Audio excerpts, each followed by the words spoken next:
Une fois que nous avons terminé avec la représentation, nous allons procéder à la mise en page d'impression de la carte en soi. Dans le menu Projet, nous cherchons Nouvelle mise en page. Nous remplissons le nom, par exemple Carte, et nous confirmons. Une nouvelle fenêtre s'ouvre avec une feuille au milieu. Elle représente la feuille où nous allons imprimer la carte. Nous pouvons voir aussi une série d'icônes qui nous facilitent l'accès aux fonctions. Et sur la partie de droite, nous pouvons consulter les propriétés des éléments de la carte. En cliquant du bouton droit sur la feuille, nous pouvons modifier les propriétés, comme par exemple l'orientation ou la taille. Le menu le plus important est « Ajouter un objet ». Là, nous allons sélectionner « Ajouter une carte » et nous dessinons, dans la feuille, l'aire que nous voulons voir occupée par la carte. Nous n'allons pas utiliser toute la feuille, parce que nous aurons besoin d'un espace pour les autres éléments, comme par exemple le titre. La carte se visualise dans la feuille et nous pouvons modifier ses propriétés. Par exemple, l'échelle, qui doit être de 1/100000. Si la carte ne tient pas bien dans le cadre, nous allons augmenter sa taille pour qu'elle tienne bien. Nous activons les cases « Verrouiller les couches » et « Verrouiller les styles de couches » pour que la carte reste telle qu'elle. L'élément suivant est la légende. Nous l'introduisons depuis le menu de « Ajout un objet ». On la visualise sur la carte avec tous les éléments que l'on peut voir dans QGIS, c'est-à-dire en brut. Nous pouvons la modifier. Nous commençons dans la section de colonnes en augmentant son nombre à 3.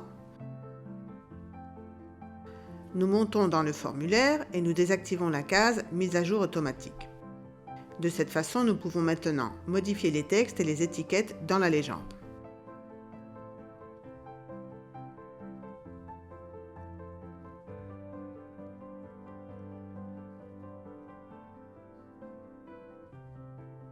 En double-cliquant sur la liste, nous ouvrons l'éditeur et nous modifions le texte.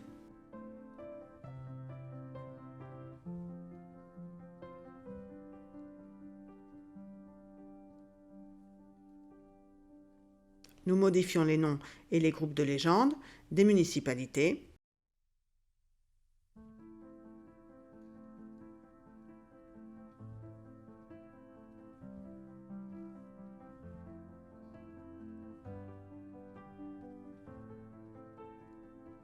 Et aussi, nous modifions leurs valeurs, en substituant les premiers et les derniers intervalles par les valeurs supérieures ou inférieures.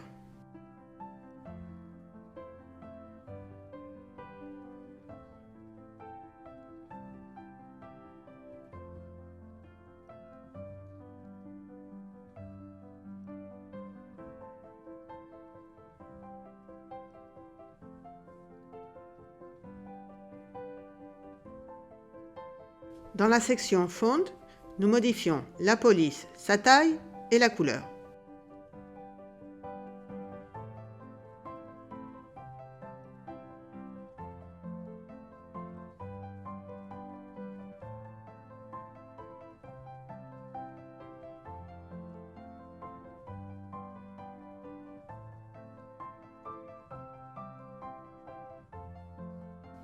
Nous déplaçons la légende sur la carte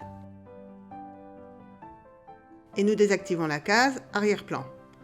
Maintenant, nous allons ajouter un titre. Nous allons le situer sur la partie supérieure de la feuille avec la commande « Ajouter étiquette ». Nous modifions le texte, la police dans ses propriétés.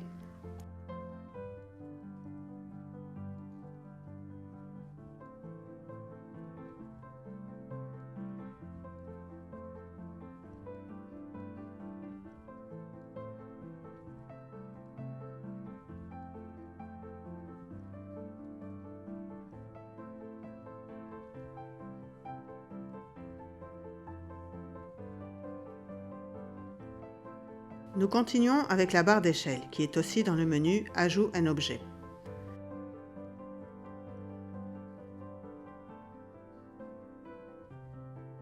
Nous la dessinons dans le coin droit inférieur. Nous modifions sa hauteur, sa police, la couleur.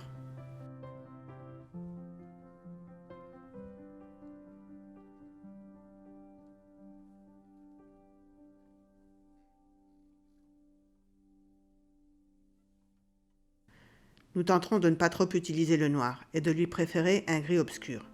Comme ça, la carte sera plus légère et on dépensera beaucoup moins d'encre.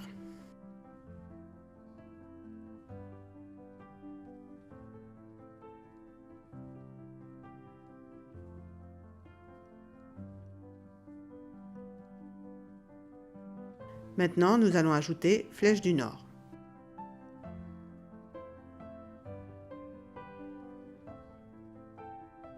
Nous modifions aussi sa couleur.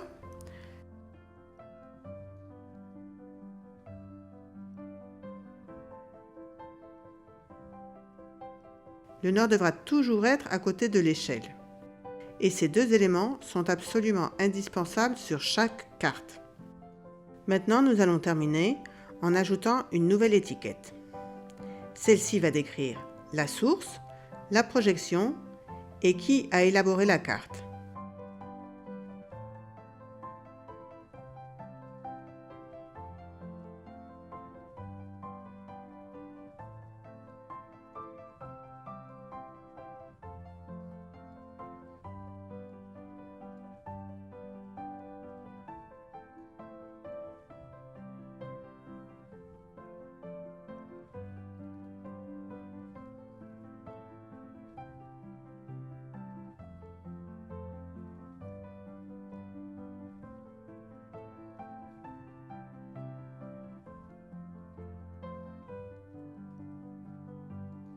Nous pouvons aussi ajouter une image, comme par exemple le logo de l'université ou de notre association.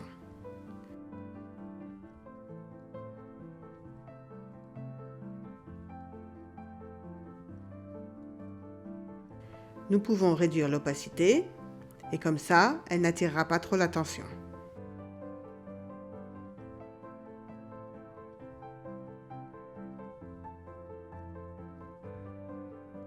Une fois que nous avons la composition préparée, nous sélectionnons l'icône Exporter au format image et nous gardons notre carte dans le format JPG.